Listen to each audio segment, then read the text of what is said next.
بالله من الشيطان الرجيم. بسم الله الرحمن الرحيم. الحمد لله رب العالمين والصلاة والسلام على رسولنا محمد وعلى آله وأصحابه أجمعين. رب اشرح لي صدري ويسر لي أمري واحلل من لساني يفقهوا قولي. ثم السلام عليكم ورحمة الله وبركاته.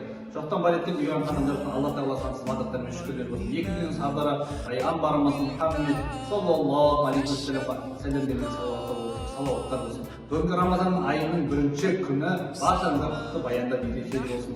Алла Тағаланың мейірімі, шапағаты сондай төгілетін айда біз ұйықтап қалуымызға болмайды.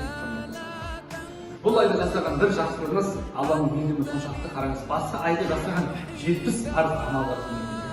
Ал бұл айда оқыған бір намазыңыздың бір рәкағатыңыз басқа айдағы 1000 рәкағатқа көбейтеді. Алланың мейірімі сондай. Осы айда ұйықтап қалмай ғибадат қылып. Ассаламу алейкум.